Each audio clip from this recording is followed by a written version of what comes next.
thing to talk to Jesus. It's another thing when Jesus talks to you. Exactly. Okay, well, That's different. That's different.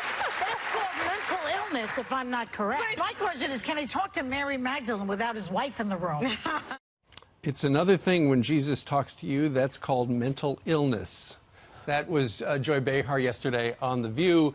They were responding to a clip from Omarosa where she was talking about her time at the White House, and she said that Mike Pence said Jesus tells him to say things, and that's what precipitated that conversation. Yeah, I'm kind of torn about keep your rolling clips of The View because we're making it relevant again. I like life when for 5 years we ignored The View. You aren't interested in the crazy things they say to America? Not really, because we give them ratings and they stay on television. Well, let's ask Tommy Lahren. She's a Fox News contributor. She's been following this story, and we wanted to have you on to get your opinion about it. What do you think about Joy Behar mocking the vice president for his Christian faith?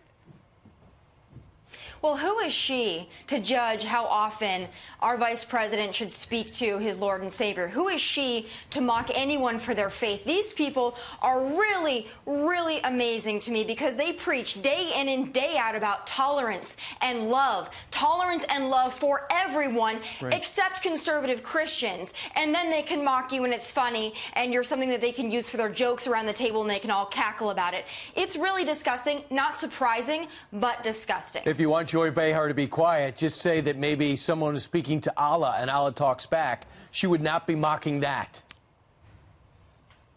No, of course not. And that's exactly the thing with these ladies, is that in the next segment, they'll probably talk about how horrible our president and our vice president is. But in the segment prior to that, they mock Christians.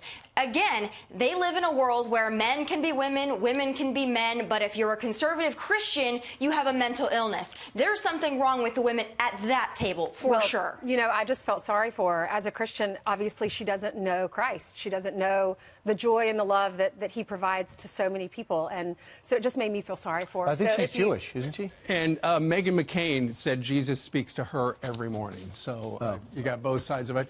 Joy Behar not Jewish, according to Toba. Oh, really? Okay. Right. Meanwhile, let's talk a little bit about one high school. Tommy, they wanted to ban the national anthem from pep rallies because they say that the third verse of the Star-Spangled Banner is racist.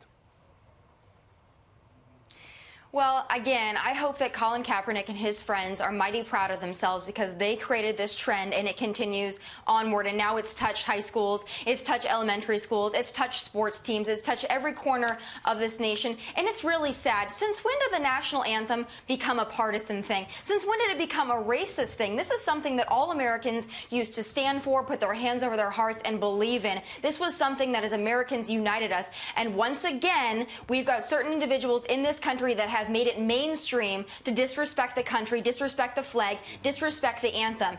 And again, I don't think that these children at a young age, I don't think that they understand the ramifications of that. I don't think they understand how it feels to be a veteran or a police officer or someone that flag means so much to. I don't think they understand the disrespect. And that's what's really sad about it, is they're doing it and they don't understand what it really means to others. Well, if they're not going to play the national anthem as a song at the beginning, what song should they play?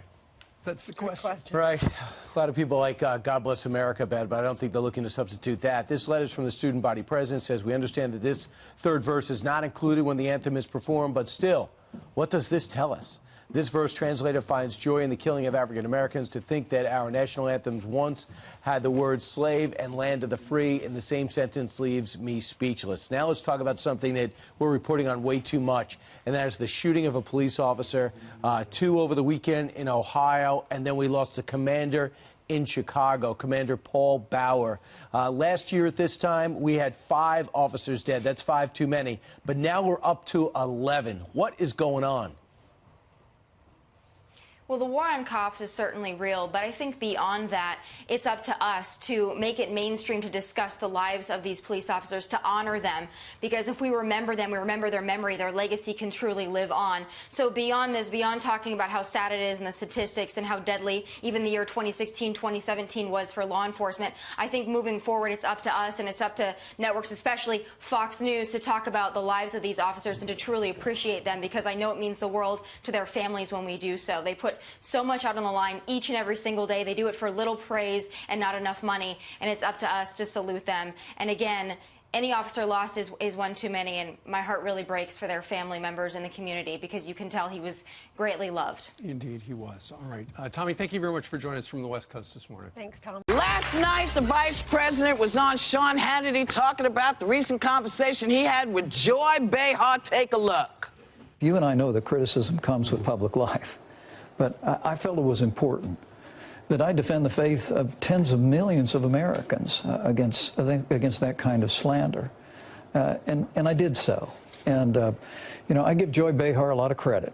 She picked up the phone, she called me, she was very sincere, and she apologized. And one of the things my faith teaches me is grace. Forgive as you've been forgiven. So does mine, but I'm not as good at it as you. Well, look, but I said to Joy, of course I forgive you. That's part of my faith experience. But I did encourage her, and I'm still encouraging her, to use the forum of that program or some other public forum to apologize to tens of millions of Americans who were equally offended.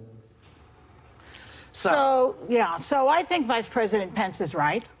I was raised to respect everyone's religious faith, and I fell short of that. I sincerely apologize for what I said.